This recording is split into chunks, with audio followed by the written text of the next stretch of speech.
Muy bien, pues yo soy el padre Juan José Chávez, señor cura de aquí de la parroquia de Talpita, y vamos a empezar esta plática para papás y padrinos.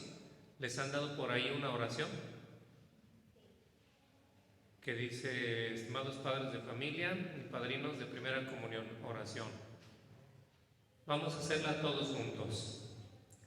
Señor Jesús, nuestros hijos se preparan para la primera comunión.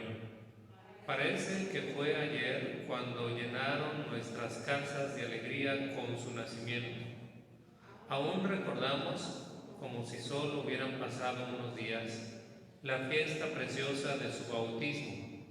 Gracias, Señor, porque ya se nos van haciendo mayores. Saben leer y escribir, han aprendido muchas cosas.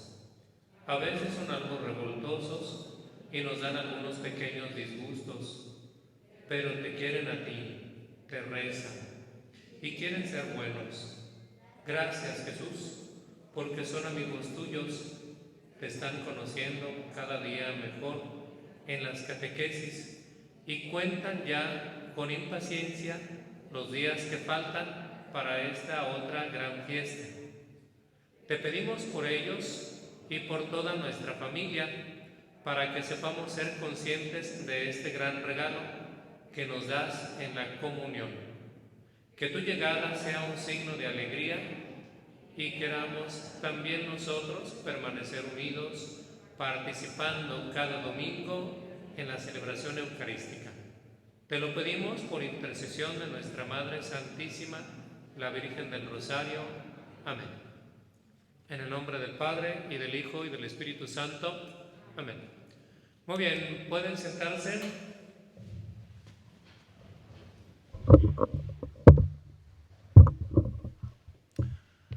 Bueno, vamos a empezar preguntándonos, ¿para qué son estas pláticas? Y tratando de dar la respuesta adecuada para que ustedes tomen el sentido de este momento. ¿Para qué? ¿Para qué son estas pláticas? Bueno, venimos en primer lugar aquí a estar reunidos porque cada vez que la Iglesia entrega un sacramento, por decirlo así, en este caso a alguien que lo va a recibir por primera vez, queremos estar seguros de que este sea un acontecimiento que también influya en la vida familiar. Por lo tanto, los papás, los padrinos, también es necesario que reflexionen acerca de este sacramento. ¿Me lo bajaste al volumen, Jesús?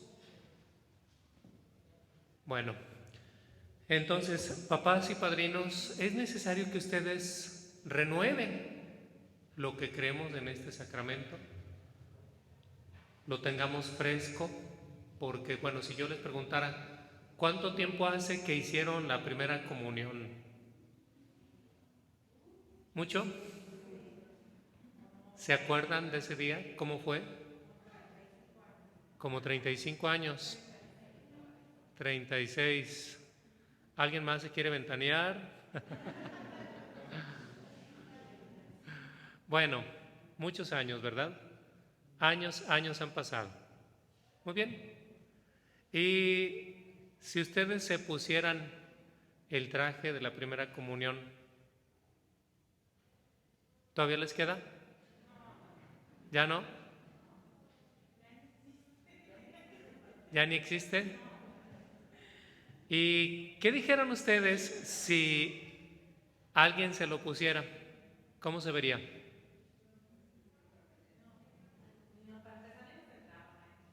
Ya no entra, ni untándose mantequilla o algo así.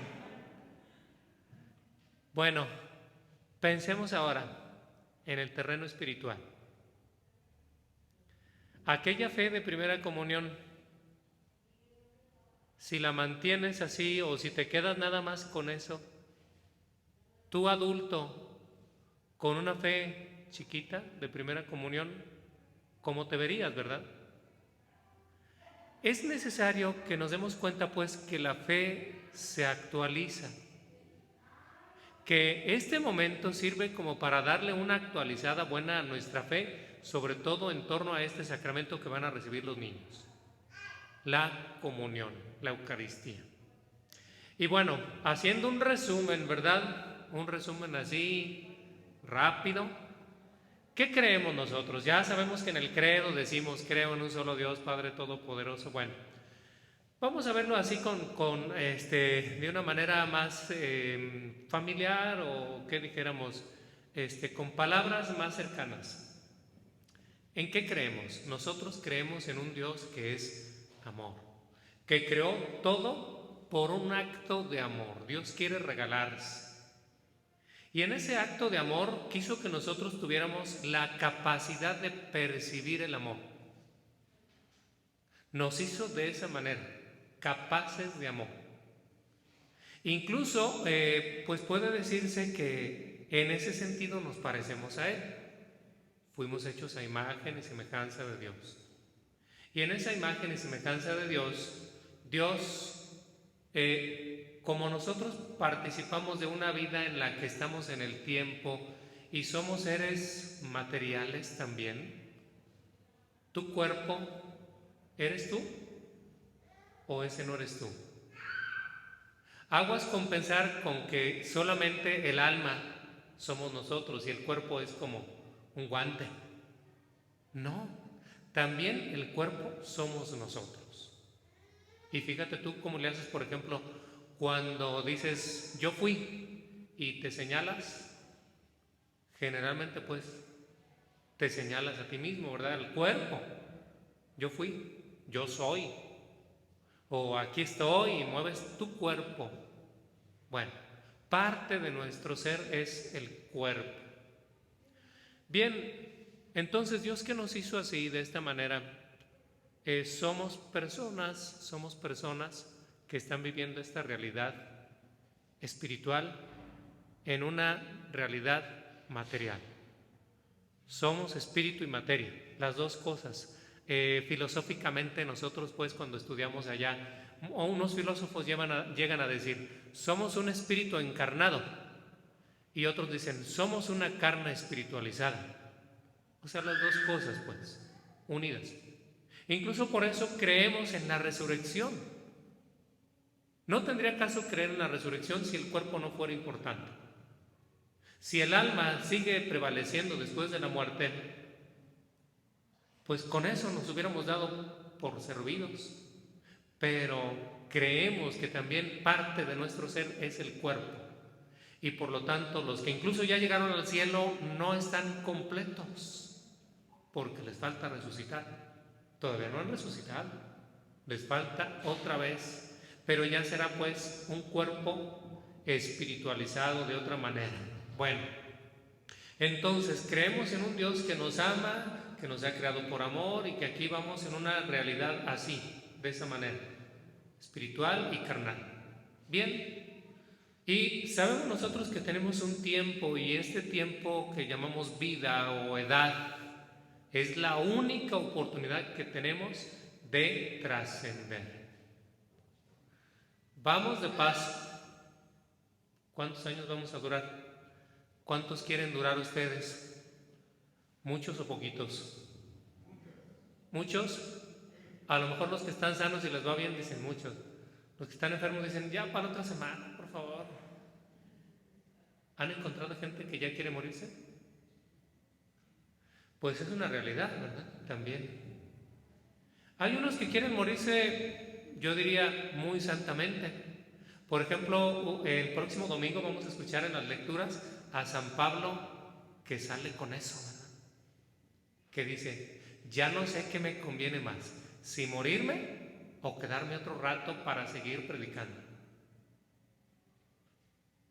Santa Teresa de Ávila decía, muero porque no muero, o sea, tan alta vida espero, decía ella, tan alta vida espero, que muero porque no muero. O sea, ya quería llegar a ese momento en el que viene la plenitud. A veces vemos la muerte muy trágica, muy triste, pero hay que darnos cuenta, sigue lo mero bueno. Bueno, y mientras vamos aquí, ¿de qué se trata la vida? ¿De qué se trata? ¿De ganar dinero? ¿De muchos éxitos, condecoraciones, medallas, logros? ¿De qué se trata? ¿De sobrevivir? Como muchos van así como, ay, pues ahí la llevo, y quejándose de todo, pero sin superar nada. ¿De qué se trata la vida? Y desde nuestra fe nosotros entendemos que parece que Dios nos puso así, de esta manera, en este mundo con estas características, como dándonos a entender que parte de la vida, ¿cuáles son las cosas más importantes de la vida? Hay quien dice que es aprender. Una de las cosas más importantes es aprender. Otra de las cosas más importantes es crecer, como desarrollarse o cultivar todo lo que tú eres. Y fíjate que en esto se refleja hasta en la misma manera en cómo está hecha el universo. La ley de gravedad. Por la ley de gravedad, los cuerpos más grandes jalan a los más pequeños. En este caso, por eso estamos en la Tierra, ¿verdad? Si nos diéramos cuenta de que la Tierra va girando a una velocidad que dice uno, ay, agárrense porque si no nos vamos a caer. ¿Pero por qué vamos tan tranquilos? Como cuando se mete una mosca dentro del carro. Y la mosca puede volar y aunque vayamos a 150 kilómetros por hora, digo, no se lo recomiendo pues, pero aunque vayamos muy rápido, la mosca va tranquila. Bueno, ahí entra pues también esto de Einstein, de la teoría de la relatividad. Sí, es verdad, todo es relativo, pero si nos fuéramos a la luna, allá pesamos menos. Ay, ¿cuántas mujeres quisieran vivir allá? Pero ¿por qué esta ley de gravedad hace que nosotros tengamos este peso aquí en la Tierra? Y es precisamente el necesario como para que nos haga entender que la vida, parte de la vida es esforzarse. Parte de la vida es esforzarse. Ya con el simple hecho de ponerse en pie, ustedes dirán, bueno, a las personas sanas no les cuesta nada ponerse en pie, pero habrá personas que, híjole, ¿con qué trabajo se ponen de pie, verdad? Entonces sí, como que valoramos lo que tenemos, lo que somos. Bueno, parte de la vida es cultivarse, crecer, pero no se puede que tú crezcas si no te esfuerzas. También otro verbo importante, si ya llevamos dos, pues uno dijimos que era aprender, que a mí es uno de los que más me gusta. Luego el otro es crecer o cultivarse. Y un tercero es amar. ¿A qué? ¿De qué se trata la vida? Pues pudiéramos decir, juntando los tres, es un esfuerzo en el que tú aprendes a amar. Amar. Vamos aquí de paso. ¿Qué te vas a llevar el día que te mueras? Te llevan las experiencias que te hicieron crecer. Recuerdo una vez un amigo mío que cuando se iba a ordenar sacerdote, un día me dijo, voy a hacerme un retiro espiritual de una manera muy especial. Y yo le dije, ¿qué vas a hacer? Dice, me voy a ir a caminar allá al Cerro del Cuatro. ¿Y a qué vas a ir allá? Dice, pues quiero observar cómo vive la gente, cómo están las personas. No las conozco, pero voy allá a ver. Y luego llega y me cuenta lo que experimenta, ¿no? Y a mí se me hizo esto algo maravilloso, ¿no? Es verdad. La vida de cierta manera se trata de que tú te busques las experiencias que te hagan crecer, que te ayuden a abrir los ojos para no vivir centrado en ti mismo y ser una persona que ame, que se sienta responsable del mundo en el que vivimos, que sienta que sus cualidades Dios le invita a dar lo mejor de sí mismo y a construir un mundo mejor. De eso se trata la vida. Entonces Dios nos hizo de esta manera y para esto nos hizo. Para aprender, para crecer, para amar y después trascender. Trascender. ¿Qué es trascender? Trascender significa que tú entiendes el sentido de la vida y que te das cuenta de que, por ejemplo, tus cualidades no son solamente así como para tu diversión o para tu propio provecho. Lo que pasa muchas veces con jóvenes que no han entendido su sexualidad. Piensan que sus genitales son como un juguetito que Dios les dio y pues hay que divertirse y después captan, ¿verdad? Ah, caray, es que esto tiene algo más. O sea, no es solamente tener relaciones sexuales, sino es el compromiso, es una relación personal con alguien, es tomar en cuenta, es vivir juntos, es comprometerse, es formar una familia. Ahí ya trascendió. Ahí empiezas tú a ver que hay algo más y es como ver las cosas. Trascender dicen que es en cierta manera ver más allá de lo que aparentemente se ve. ¿Y tú qué ves cuando te ves en el espejo? ¿Qué puedes ver, verdad? Y si no aprendes a trascender, ¿qué vas a ver? Ah, pues arrugas, canas y no sé, ves defectos. Pero cuando ya trasciendes, aprendes también a amar a la persona que ves ahí, a comprenderte, a estar contigo de una manera más amistosa. Bueno, entonces, entendemos que si Dios nos hizo por amor, pero yo creo que miren, Dios nos vio tan necesitados que envió a su Hijo para que nos enseñara. Piensen ustedes allá en tiempos en los que vino Jesús, escribas y fariseos, así como se describe en los evangelios, ¿sabían de esto del amor? Como que estaban muy cerrados, ¿verdad? Ellos estaban como más cuadrados pensando que con Dios hay que ser muy estrictos de la ley y cumplir. Amas, eso no importa, nomás hay que cumplir. Y todavía hay gente así, que nada más viene a misa así como por cumplir, o que hay que rezar esta novena a ver si así se me cumple lo que quiero, pero amas a Dios. Y en ese sentido, tratas de que tu oración sea un momento en el que vas a cultivar una amistad con aquel que tanto te ama y que finalmente esa amistad da sentido a tu vida. ¿Así es tu oración? ¿O nada más por cumplir? ¿O nada más por rezar? Y tus rezos suelen ser atropellados y para acabar pronto, ¿verdad? Si vas a rezar un Padre Nuestro y parece metralleta, ¿verdad? Pero, a ver, detente. ¿Qué le dices a Dios? Y es como si dijeras, Padre Nuestro, y Dios inmediatamente con toda su majestad voltea y, sí, hijo, dime, ¿qué pasa? Y casi tú así como que, cállese, no interrumpa, estoy rezando. Y es que a veces pasa eso, que estamos hablando con Dios, pero no le hablamos a Dios.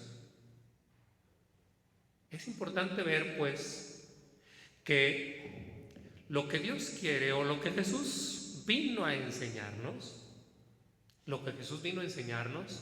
es partiendo del punto principal del amor. En una vez le preguntaron a Jesús, Maestro, ¿cuál es el mandamiento principal? ¿Y se acuerdan qué dijo Jesús? Algo así. ¿Qué más? Amarás a tu Dios sobre todas las cosas. Bueno, dice, con toda tu mente, con toda tu alma, con todas tus fuerzas. Y a tu prójimo como a ti mismo. Y dice Jesús, en esto se resume toda la ley y los profetas. ¿Cuál ley? Bueno, es que los judíos tenían la Biblia del Antiguo Testamento, pues para ellos era solamente el Antiguo Testamento, y ellos llamaban ley a los 5 primeros libros de la Biblia, que son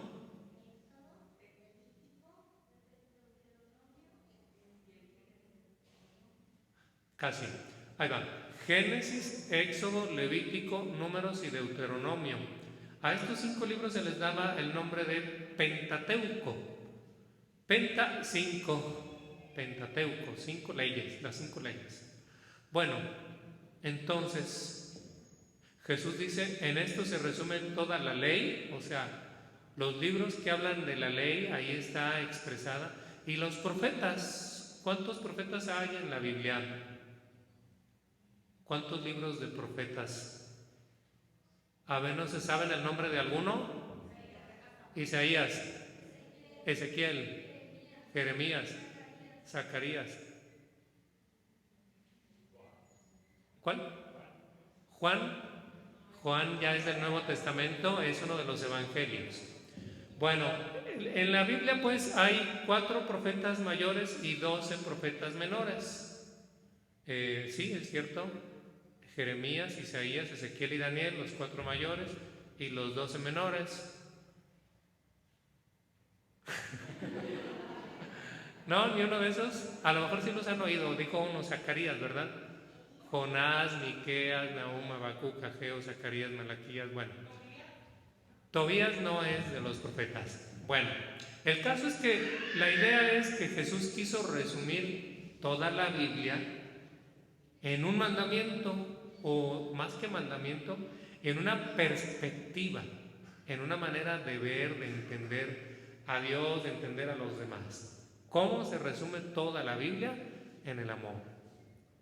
Bueno, y Jesús que pasó haciendo el bien, que estuvo llamando a los apóstoles y que con ellos hizo una comunidad en la que empezaron ellos a tratarse de una manera diferente a como estaban acostumbrados.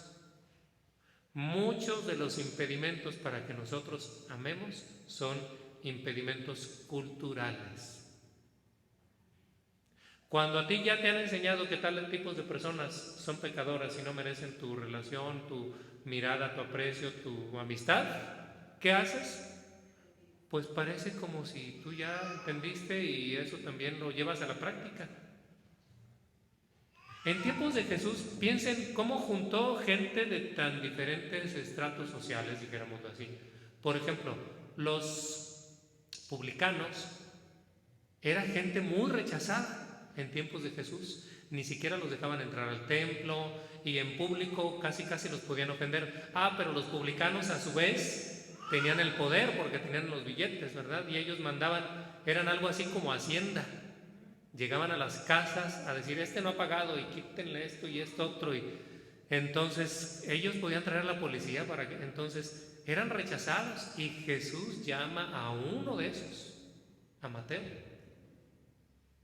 Bueno, entonces, ¿cómo le hizo Jesús para ayudarles a brincar todas esas barreras culturales? Ahí empieza a trabajar con ellos y le cuesta, y claro que no logran entenderlo, incluso ni siquiera entienden exactamente qué tipo de Mesías va a ser. Porque llegado un momento, ¿se acuerdan en una ocasión que llegan dos de los discípulos, dos de los apóstoles, Santiago y Juan, que eran hermanos, llegan con la mamá, y la mamá llega delante de Jesús a decirle, quiero que estos 2 hijos míos se sienten, uno a tu derecha y otro a tu izquierda, el día que llegues a tu reino. ¿Qué idea tenían del reino de Dios? Era lo que Jesús predicaba, reino de Dios, pero ellos imaginaban que reino terreno. O sea, cuando Dios mande al Mesías, va a ser un caudillo que va a organizar a toda la nación para liberarnos de la esclavitud que estamos ahorita sometidos con los romanos, el imperio más grande de aquel entonces. El pueblo de Israel había sido sometido por muchos pueblos, porque el pueblo de Israel, el país, pues, era un pueblo chiquito.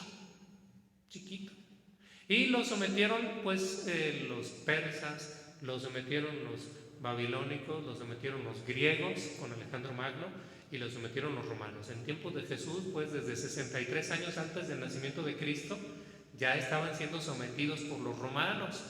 Tenían pues ya, para cuando Jesús está predicando, 90 años de estar sometidos pagando impuestos. Esos impuestos se iban para Roma. Bueno, Jesús entonces les empieza a enseñar que viene a crear un reino diferente, no como ellos lo están pensando, y les deja muchas cosas en germen. 3 años no se puede explicar todo, ¿verdad? 3 años no puede uno superarlo todo. Pero aún así, 3 años que predicó Jesús, 3 años que estuvo con los apóstoles, creó una comunidad.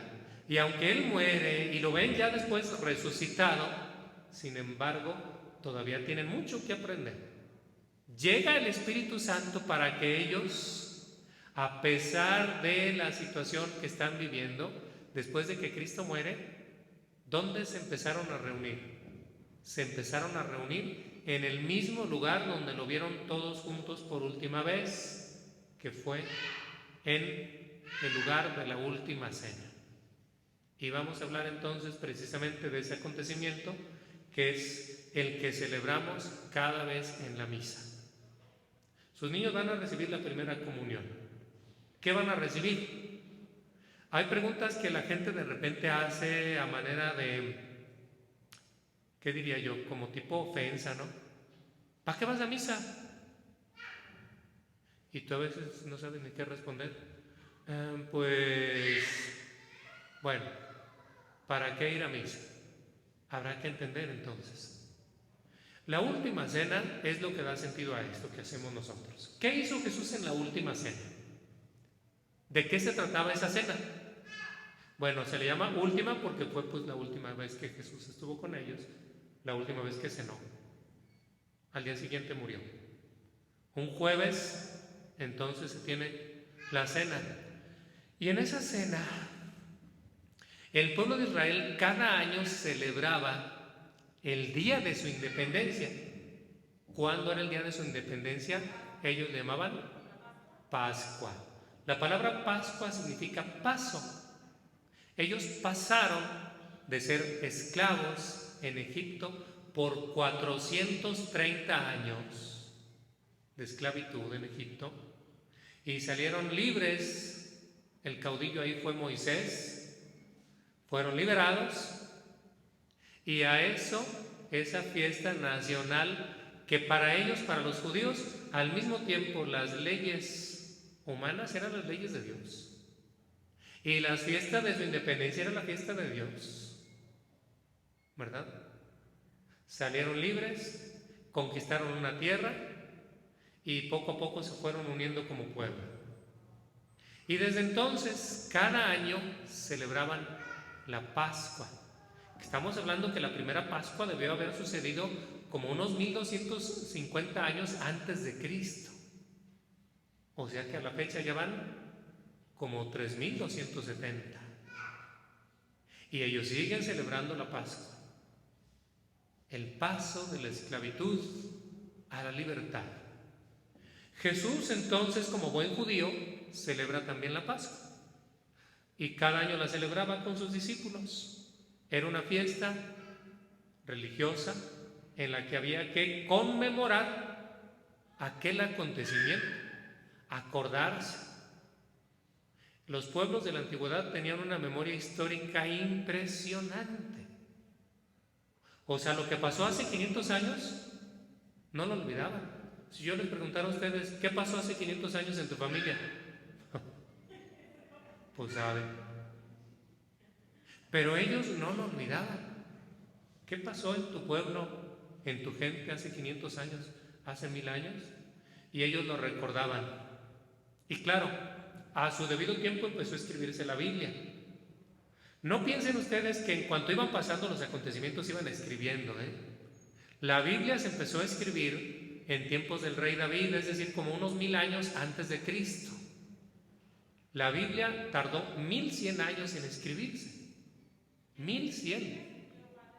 40 autores diferentes. Ya dijimos algunos, ¿verdad? Isaías, Jeremías, Ezequiel, Daniel, Oseas, Jonás, Miqueas. Cada uno de los escritores sagrados daban su experiencia de Dios. ¿Qué experimentamos de Dios? Y claro, la experiencia de Dios estaba limitada de acuerdo a la cultura que vivían, de acuerdo a su idiosincrasia. Por ejemplo, cuando Dios llama a Abraham, que fue el primer creyente, a partir de Abraham, capítulo 12 del libro del Génesis, porque los primeros 11 capítulos de la Biblia no hay que entenderlos como se leen literalmente. Son la mayoría de ellos metáforas que utiliza el autor sagrado para darnos a entender un mensaje de fe. Y en ese caso Abraham es el primer creyente, y Abraham no le da a Dios los 10 mandamientos, ¿verdad? No, es poco a poco. Lo primero que se requiere es fe. A Abraham lo único que se le pide es fe. Abraham creyó.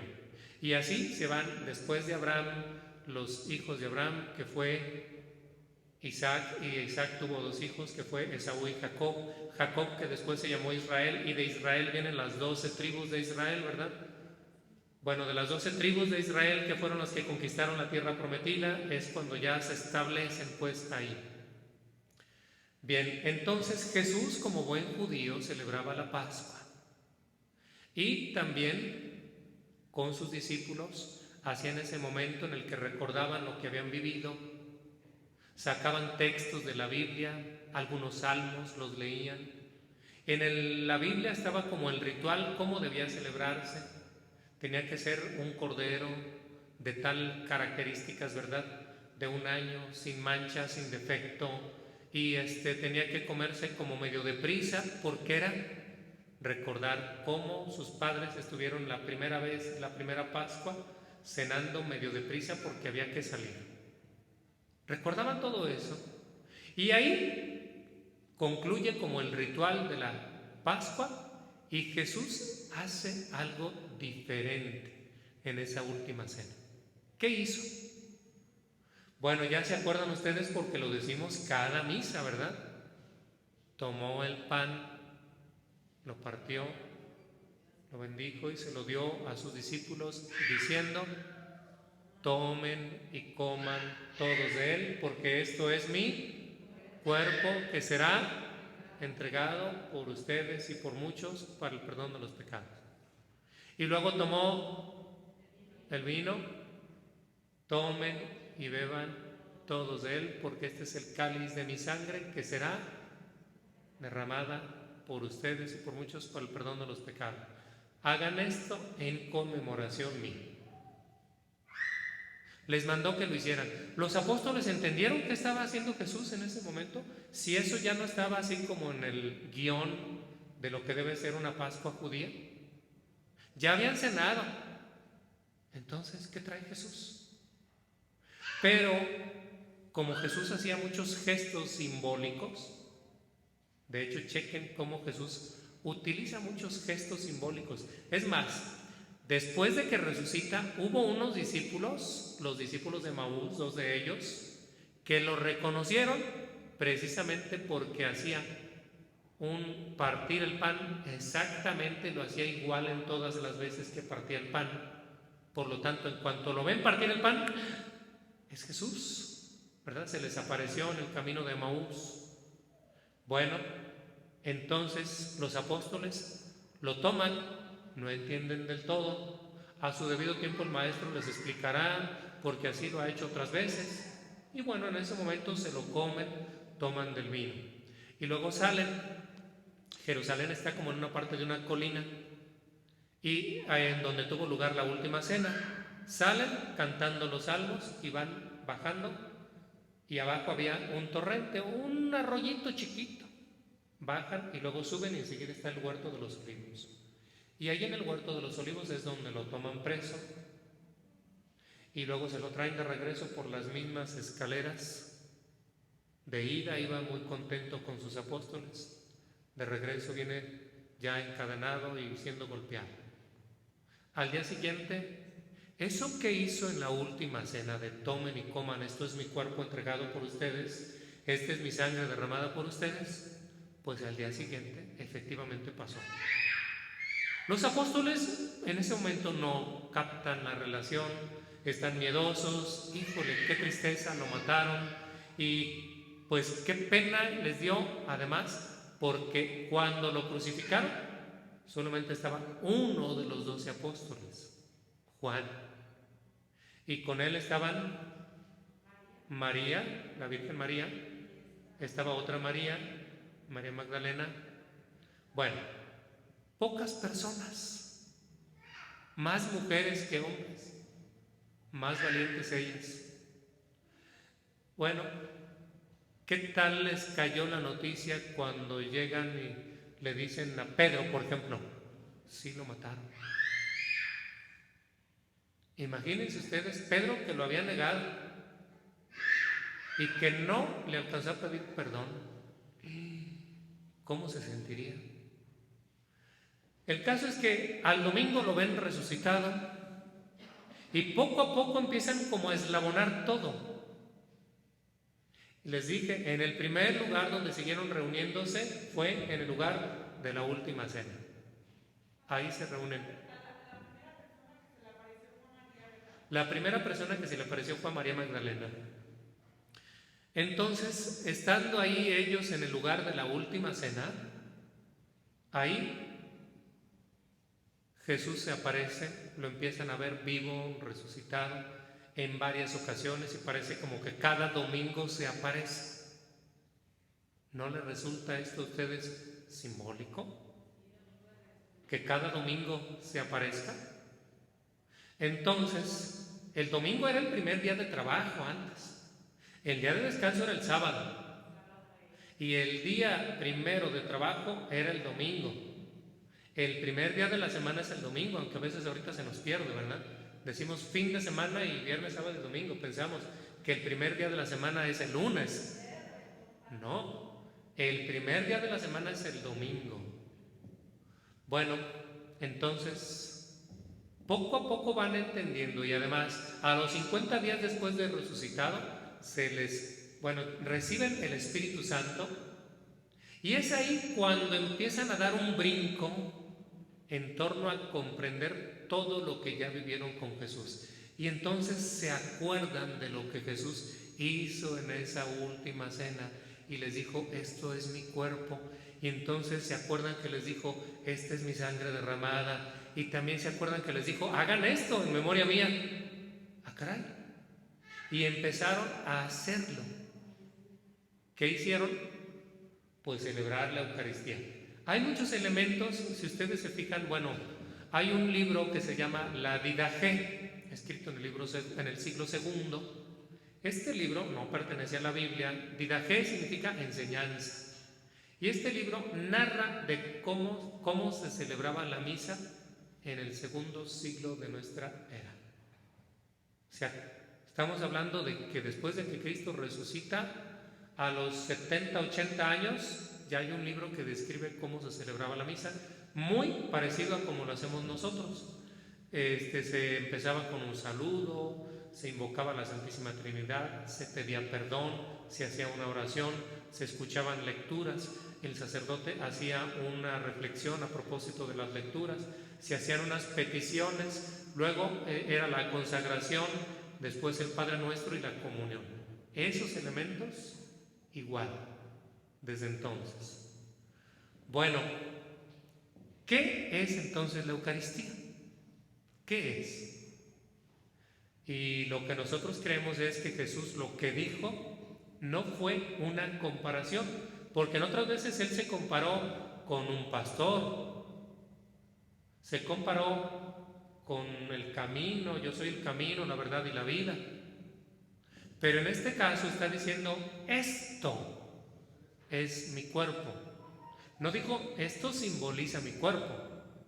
Esto es mi cuerpo. Y así lo entendieron los apóstoles. Y si los apóstoles, que son los primeros que entendieron lo que Jesús dijo, habrá que creer porque ellos conocieron a Jesús. Esto es mi cuerpo. Esta es mi sangre. Y con las palabras que dice el sacerdote se consagra. El pan y el vino se cambian. Hay una palabra que decimos nosotros que es transubstanciación. Es que lo que era pan ya no es pan, es el cuerpo de Cristo. Lo que era vino ya no es vino, es la sangre de Cristo, aunque sigue manteniendo las características físicas que llamamos pues como accidentes. Sigue manteniendo los accidentes de pan y de vino, pero nosotros entendemos que ahí está Cristo. ¿Cómo lo pudiéramos comprobar? Bueno, Dios ha dado muchas señales. A lo largo de 20 siglos de la historia de la Iglesia ha habido milagros a propósito de ese milagro. Uno de ellos es el milagro del Lanciano en Italia. Resulta de que hace 700 años más o menos un sacerdote alemán estaba teniendo fuertes dudas a propósito de que si estaba o no la presencia de Cristo en la Eucaristía. Y él, así como: Señor, ayúdame a creer, de verdad que yo quiero creer, pero se me vienen esas dudas. Y entonces él mismo se impuso: voy a hacer un viaje a Tierra Santa para recuperar más mi fe. Y en aquel entonces era a pie, ¿verdad? Ya iba caminando. Y tuvo que pasar por un pueblo de Italia que se llamaba Lanciano. Y al llegar ahí, estando celebrando la misa, antes era la belleza de celebrar en todas partes y todos te entendían porque se celebraba en latín. Y bueno, pasa por ahí, celebra la misa, y al estar celebrando la misa, la hostia ya consagrada toma figura de carne. Y el vino ya consagrado toma figura de sangre. Entonces el sacerdote cae de rodillas y llama a la gente que estaba ahí en misa, se acercan y ven el milagro. Fue un obispo y vio. Y bueno, el elemento principal que tiene la Iglesia para saber si un milagro es auténtico en torno a esto se llama tiempo. Si de verdad es un milagro, no se tiene que echar a perder. Si se echa a perder, es puro cuento. Entonces, ¿qué hace la Iglesia? Pues al principio deja que haya veneración, pero con reservas. Y hasta que pasa un tiempo considerable y sigue aquello sin echarse a perder, entonces proclama un milagro. Van 700 años. ¿Será suficiente tiempo? Y aquello sigue igual. Se han hecho estudios científicos a propósito de esa sangre. ¿Y cuál es el resultado? A propósito de ese pequeño pedacito de carne que es del corazón, del miocardio, del ventrículo izquierdo. ¿Qué dice la ciencia? Eso, que pertenece a un humano y que parece como si hubiera sido reciente la sangre sacada del humano. Pero si llevan 700 años y sin conservadores. Entonces, hay señales que nos ha dado Dios a lo largo de la historia para darnos a entender que efectivamente ahí está la presencia de Cristo. Hay una anécdota que a veces cuento, porque en una ocasión un niño dice: catequista, voy a recibir el cuerpo de Cristo, pero ¿qué parte del cuerpo me va a tocar? Él pensaba así como un dedo, una oreja, no sé. Y entonces la catequista, acordándose de este milagro, le dice: vas a recibir el corazón. ¿Qué simboliza el corazón? El amor. Entonces, si Jesús en la última cena habló de cuerpo entregado por amor a nosotros, sangre derramada por nuestra salvación, ¿qué recibes tú en la comunión? Al mismo Jesús que se entregó por ti por amor. Eso es lo que recibes. De manera que sería un grave desperdicio no aprovecharlo. Por eso la Iglesia considera pues como un pecado grave el no venir a misa los domingos, ¿verdad? Bueno, cuando no hay pandemia, pues. Ahorita, por las características pues que se están presentando, no están obligados nadie. Nadie está obligado. ¿Quieren venir? Adelante. Pero bueno, esperemos que esto pronto lo sepamos superar. Pero es importante descubrir a qué vengo a misa, o esa pregunta que te hacen: ¿a qué vas a misa? Vengo a celebrar la gran entrega de mi Dios.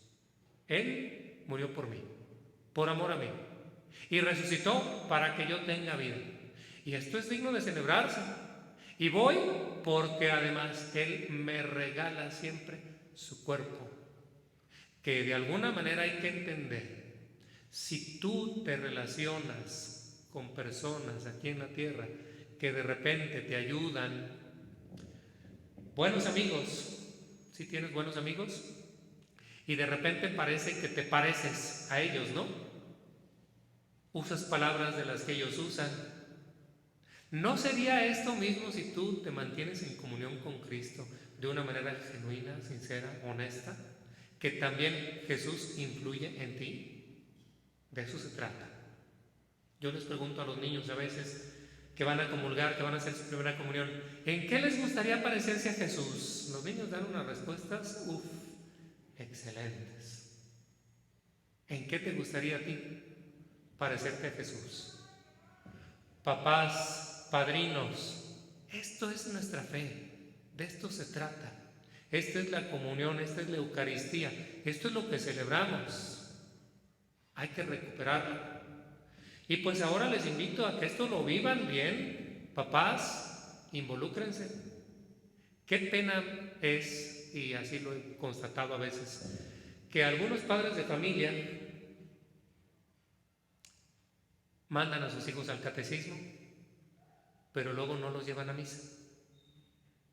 Quieren que su hijo haga la primera comunión. ¿Suena lógico eso? Es como si tú quisieras, ay, voy a inscribir a mi hijo en tal gimnasio porque pues ahí está una alberca excelente. Vas, lo inscribes, ya estás inscrito, hijo, pero luego no lo llevas. ¿Qué caso tiene? Ok, ya nada más con inscribirlo ya. Tú con inscribirte en un gimnasio, dejas 6 meses sin ir al gimnasio y luego regresas y, oiga, ya vine, vengo por mis músculos. Pues no, si no participas, de nada te sirve. Entonces es lo primero que les quiero invitar. Padres de familia, participen en la misa. Viendo lo que celebramos, participen, acérquense. Digo, ahorita entiendo las circunstancias, pero oportunamente acérquense, participen, ¿verdad? Poco a poco hay que ir acercándonos otra vez a participar. Padrinos, ¿qué les toca a ustedes? Aparte de dar el domingo. A ver, padrinos, levanten su mano. ¿Quiénes son los padrinos? Muy bien. ¿Cuál es el compromiso de los padrinos? La palabra padrino, que fue algo que la Iglesia, digámoslo así, inventó o se las ingenió para que los nuevos en la fe, a alguien que ya tenía experiencia, le enseñara. Y en este caso, padrinos, se supone que ustedes tienen experiencia en comulgar, ¿verdad que sí? Ay, con la canción no hay. ¿Sí tienen experiencia en comulgar? De vez en cuando, por lo menos de vez en cuando. Ok, pero por lo menos de vez en cuando. La Iglesia dice en sus mandamientos, comulgar por lo menos una vez al año. Es lo mínimo, así como ya pasaste de panzazo. Padrino, ¿sí? ¿Por lo menos pasaste de panzazo? A ver, viene de ahí.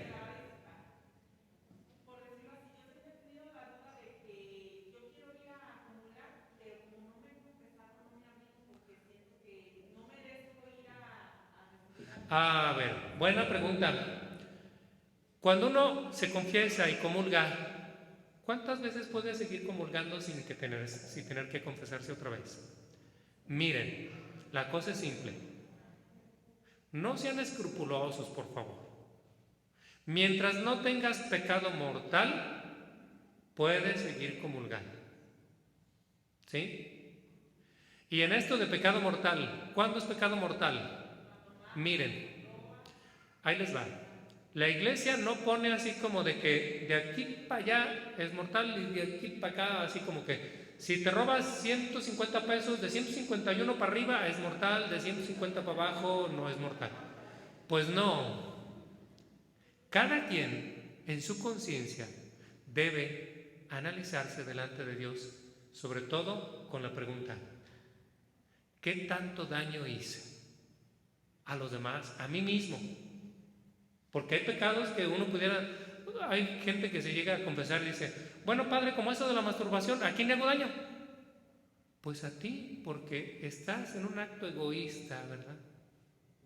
En un acto egoísta, en el que estás usando incluso tu imaginación para, digámoslo así, usar como objetos las imágenes de otras personas para tu propia satisfacción. Tú te hiciste daño. Bueno, ¿qué tan grave? Ahí delante de Dios tú te vas a preguntar, a ver, ¿qué tan grave fue esto? ¿Qué tanta conciencia tenías? ¿Qué tan consciente estabas? ¿Qué circunstancias te estaban afectando? ¿Verdad? Porque no es lo mismo alguien que pues fueron y le buscaron pleito y él se defendió o golpeó y quién sabe qué más hizo, pero pues también lo fueron a golpear a él. Entonces las circunstancias, tienen que ustedes aprender delante de Dios a preguntarse siempre que llegan a misa, a ver, ¿puedo o no puedo comulgar? Desde mi última confesión a la fecha, ¿ha habido un pecado mortal? No, ok, entonces me acerco a comulgar. No salgan con ese escrúpulo de que, no padre, es que una mentira es mentira, y si es mentira es pecado, y si es pecado entonces ya no puedo comulgar. Porque hay de mentiras a mentiras. Y hay una mentira que, por ejemplo, yo les pudiera decir, hoy es miércoles. Es mentira, ¿verdad? Pero es pecado. Chequen a quién le hice daño. Y a lo mejor lo dije como broma. Entonces, analiza bien. No seas escrupuloso. Si puedes comulgar, acércate, ¿verdad? Que eventualmente tienes duda, cuando te acerques a confesarte, ahí pregúntale al sacerdote, oiga padre, yo tengo la duda, porque sí es verdad, hay gente escrupulosa a la hora de confesarse, ¿verdad? Llega una vez una viejita a confesarse, a ver hija, dime, ¿cuáles son tus pecados? Padre, pues es que le dije pinche al gato. Y yo dije, ¿será el gato que le ayuda a los quehaceres? Le dije, ¿al gato animal? Sí. Ay, mija, eso no es pecado. No, padre. Bueno, al menos no mortal, pues. Pero párate a comulgar, no te sientas impedido por ese tipo de cositas, ¿no? Y por el otro lado, hay quienes son muy manga ancha, ¿verdad? Lo que sí les quiero decir es, también la iglesia nos dice, no dures más de un año sin confesarte. Es que no tengo pecado mortal, ya te toca. Si ya hace un año que te confesaste, te toca. Confiésate otra vez. Confiesa los pecados veniales, o sea, los chiquitos ahí, por acumulación de materia ya cuentan. Ándale. Bueno, entonces, padrinos, les toca a ustedes ayudarle a los ahijados a que permanezcan unidos a Dios. ¿Cómo le van a hacer? Bueno, lo primero, el ejemplo. Si tú no vas a misa, ¿con qué cara le vas a decir a tu ahijado? Ahijado, a ver, ¿has seguido comulgando? Si no, no es domingo. ¿Con qué cara le vas a decir? Recuerdo una vez un padre de familia que se acercó a confesarse y me dice, padre, pues vengo a confesarme porque acá el apóstol que tengo me dice que venga a confesarme. Y yo dije, ¿qué trae? Seguro ya piensa que le hablan los apóstoles. Y le dije, ¿cuál apóstol? Dice, mi hijo acaba de hacer su primera comunión y luego voltea ya cuando se va a acercar el momento de comulgar. Me dice, papi, ¿vas a comulgar? Y el papá así como que, ay, mi hijo, ¿para qué hacías la primera comunión? Y va a confesarse, pues ojalá, ahora los patos le tiran las escopetas. Pero se trata de que, en primer lugar, los padrinos ayuden de alguna manera, y luego, no solamente que permanezca en la comunión, sino también que les ayuden, como padrinos les toca ser padres espirituales. La iglesia decía hace ratito que puso esto de que una persona adulta con experiencia le ayudara. Entonces, padrino significa padre espiritual. Te toca ayudarle a ser buena persona. Y por lo tanto, de vez en cuando algún consejito, ¿verdad? Ya le he dado. A veces no se atreven a hablar con los papás algunas cosas, ¿verdad? Recientemente hay un ahijado que por ahí me ha estado haciendo muchas preguntas y me dice eso. Es que, no sé, con mis papás no me siento a gusto hablando de esto, de preguntarme pues cosas sexuales, ¿verdad? Y a veces con el padrino quieren preguntar, oiga, y es que tengo miedo, no. A ver, con toda tu buena ley y pídele al Espíritu Santo que te ayude a dar un buen consejo. De eso se trata, padrinos. Bueno, ¿cómo ven esto? ¿Hay preguntas? ¿Alguna otra pregunta? Sí. ¿Por qué repetimos, digo que los domingos las mismas pasajes de la Biblia año tras año? Si ustedes van a misa cada domingo, durante 3 años, ya de algún modo leyeron o escucharon los pasajes más importantes de toda la Biblia. Cada 3 años se repite. Hay algunos trozos del Evangelio que se repiten por algunas fiestas, por algunas circunstancias, pero si van por 3 años sin fallar cada domingo, ya escucharon los pasajes más importantes de toda la Biblia. Digo los más importantes porque del Antiguo Testamento hay algunas partes que incluso no tienen mucha trascendencia. Por ejemplo, cuando se habla de los números, cuántos habitantes había en tal tribu, cuántos en esta otra, dicen, oye, ¿eso para qué sirve saberlo? No tiene mucha reflexión que sacarle. Pero bueno, cada 3 años hay un ciclo, digamos, se repite. Es así. ¿Por qué una persona divorciada no puede comulgar? ¿Quién le dijo eso? Los que no pueden comulgar son los que divorciándose se volvieron a casar. Pero si el divorciado vive sin casarse, sin juntarse con otra persona, puede comulgar. ¿Por qué qué? Solo los que viven en amaciato están impedidos de comulgar. Digo, y yo invitaría a que pues analice cada quien, ¿verdad? A ver, estoy divorciado, pero yo hice un desastre de mi matrimonio, pues sigues cargando con la culpa, ¿no? Y tendrás que hacer algo, a ver qué. No siempre va a haber reconciliación, pero eso no te impide comulgar. Puedes confesarte y comulgar, ¿sí? Solo los que están viviendo como casados, sin haberse casado, pues ahí sí, como no han recibido el sacramento, les falta. Y luego a veces ponen pretextos, ¿verdad? No hay dinero. Y aquí tenemos matrimonios colectivos en los que no les cobramos ni un 5 para que no pongan de pretexto que no hay dinero. Miren, a propósito de esto, va a haber un cobro a propósito de miren, iba a decir el sacramento, pero que lo que se cobra no es el sacramento, pues. ¿Qué se cobra? Pues las flores, ya ven que no las dan gratis, la luz que tampoco, el que va a tocar ahí en el órgano que también cobran. Y todo esto, pues, hay servicios, ¿verdad? Son gastos y eso es lo que se pide de cooperación, ¿verdad?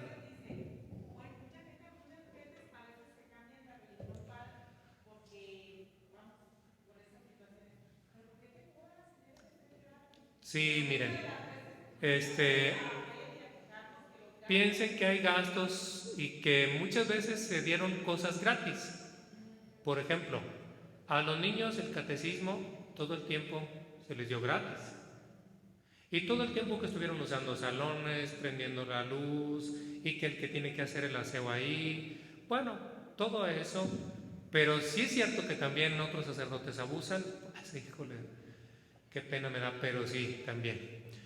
Bueno, yo les digo, ¿para qué vamos a usar el dinero aquí en la parroquia? Miren, la cooperación que ustedes van a dar, tenemos aquí un comedor de ancianos. Se le está dando de desayunar, bueno, ahorita por la pandemia se les está llevando despensa cada 15 días a 80 ancianos.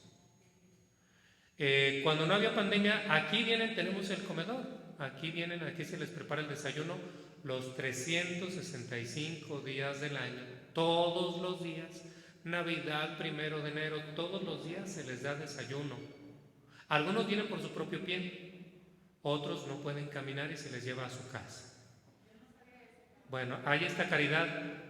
Como dicen en mi rancho, no voy a saludar con sombrero ajeno. Yo lo organizo, a mí me toca organizarla, yo propicio que la gente participe, pero tenemos una parroquia, la parroquia de Talpita, muy generosa, que es la que ha sostenido esto por 10 años. Ya hace 10 años que se tiene el comedor de ancianos, ¿verdad? Bueno, además se estuvo usando en la construcción de una capilla también, acá entre Circunvalación y Juan Pablo II hay una capilla que se está construyendo ahí, ya casi estamos terminando. Pero principalmente pues gastos de notaría, el documento que se les va a entregar, flores, cantor, etc. Bueno, pasemos a los acuerdos. Si no hay más preguntas, porque, bueno, hasta aquí voy a dejar de grabar. Bueno, ahí luego le corto. Más bien. Acuerdos. Miren, la primera comunión se va a llevar a cabo los sábados 3 y 10 de octubre a las 12 horas y los domingos 4 y 11 de octubre a las 10:30 de la mañana en el templo de Talpita, Sebastián Allende 939. Apúntense, porque no vamos a permitir que sean mayores los grupos de 10. ¿Sí? Apúntense. Grupos mayores de 10 no. Si han decidido hacerla en otra fecha, siéntanse libres de hacerla en otra fecha. Pueden hacerla de manera individual o en pequeños grupos. Pueden ser cualquier día de la semana. Lunes, martes, miércoles, jueves, viernes, sábado, domingo. Cualquier día. Nada más hay que checar disponibilidad de horarios en la notaría. Ese día deben estar presentes, ya el día de la primera comunión deben estar presentes media hora antes.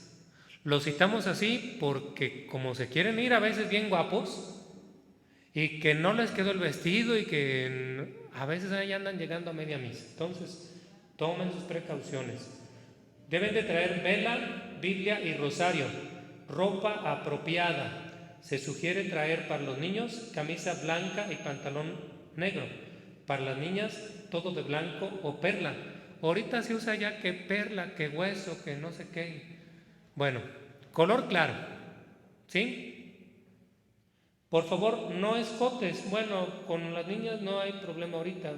Con la confirmación a veces ya quieren traerlas un poco más escotadas. Y tampoco madrinas, ubíquense.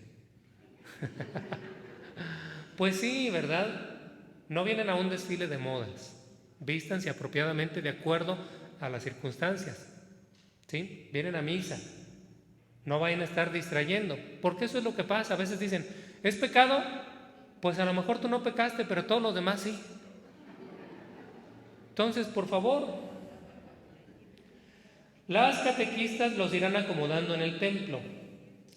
Bueno, la cuota por niño que hace la primera comunión serán de 300 pesos.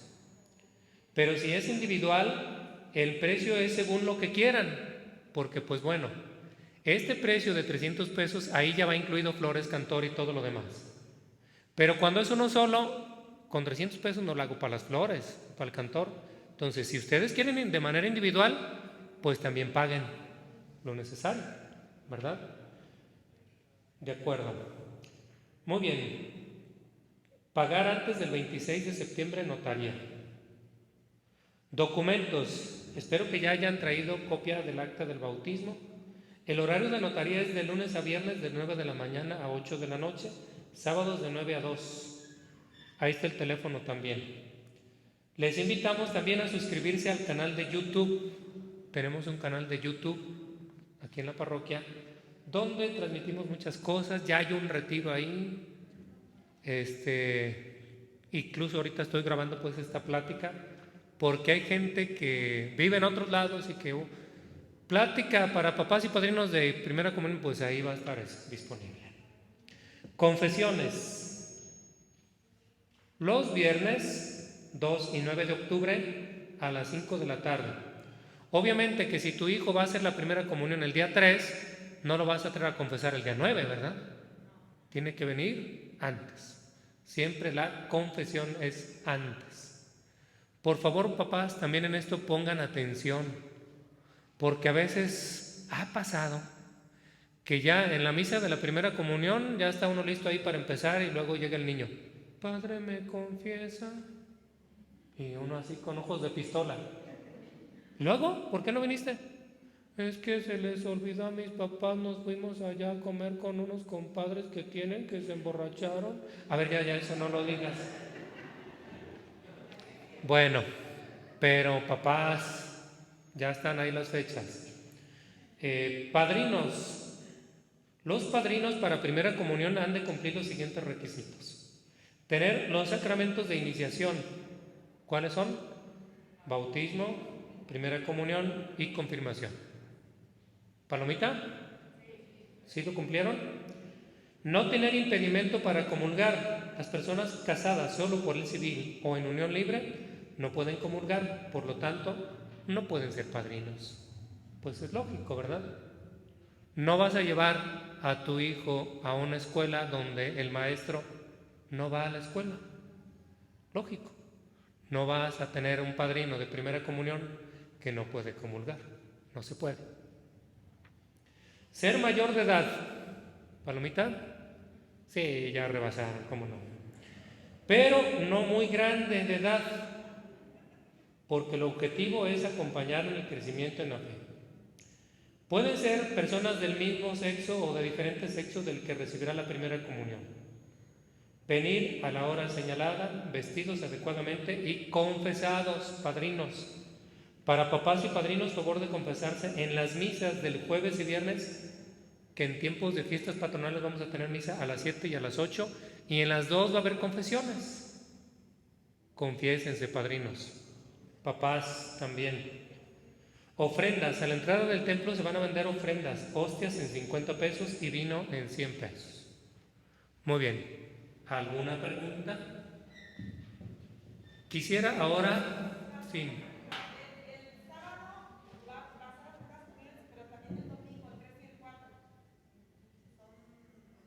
Es fecha para escoger, ustedes escojan. ¿Cuál quieres? ¿El 3, sábado 3, domingo 4, sábado 10 o domingo 11? Tú escoges una. Los papás, pues, los papás escojan.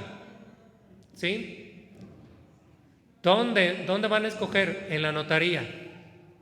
Cuando lleguen a hacer su pago, ahí ya tal fecha.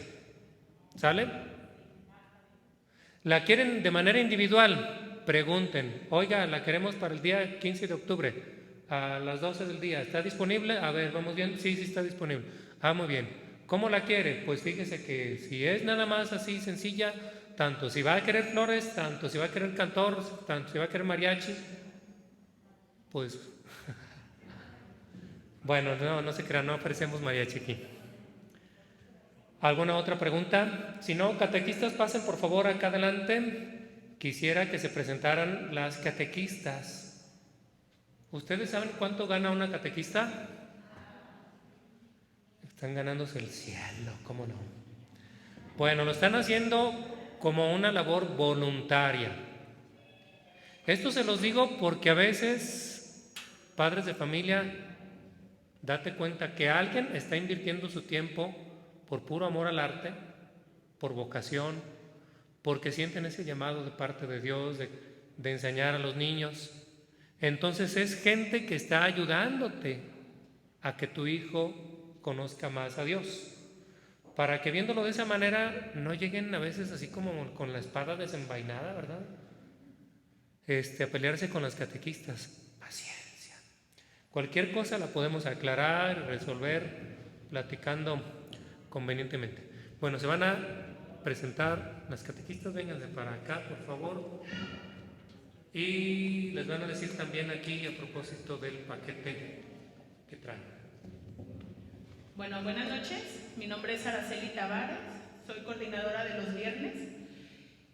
Papás, nada más queremos avisarles, pues ahora con nuestras clases virtuales, pues que estén al pendiente de estarnos mandando las tareas, porque hemos tenido ahí papás que nos preguntan cómo le hacemos, qué tenemos que mandar, a qué hora. No porque van a hacer su primera comunión sus niños se terminó el catecismo, sino que seguimos a lo que van. Ahora a tomar clases para nuestra confirmación. Son 3 libros más los que se dan, entonces la preparación no para. Tenemos nosotras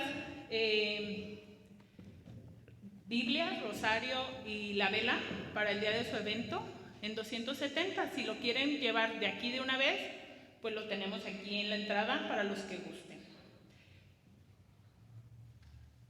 ¿Sigues? Aquí para que te veas. Buenas noches, yo soy Francis Herón y soy coordinadora de los sábados. pues estamos aquí para ayudarles en lo que podamos y pues cualquier cosa, aquí estamos a su servicio. Buenas noches, yo soy Alejandra Valadez, soy la maestra del Colegio 1 de Mayo y estoy aquí en apoyo con la parroquia y estoy a sus órdenes. Muy bien. Pues bueno, ¿hubiera algo más? ¿Preguntas, dudas? Si no, pues bueno, terminamos aquí, les doy la bendición. Pónganse de pie, por favor. En el caso de que algunos de los papás o padrinos no vinieron hoy, mañana sábado a las 5 de la tarde está la otra opción para venir a la plática, ¿verdad? Mándanos a los que no vinieron. Y en el papel que se les dio, anoten solo los nombres de las personas que vinieron hoy. De repente me dicen, es que tuvo un problema, ¿lo apunto? Bueno, pues no vino, no lo apuntas, así de simple, ¿verdad? Y lo van a entregar allá a la salida, no se lo vayan a llevar. Bueno, el Señor esté con ustedes, la bendición de Dios Todopoderoso, Padre, Hijo y Espíritu Santo, descienda sobre ustedes y permanezca para siempre. Hermanos, que pasen buenas noches. También al salir ahí con la debida sana distancia.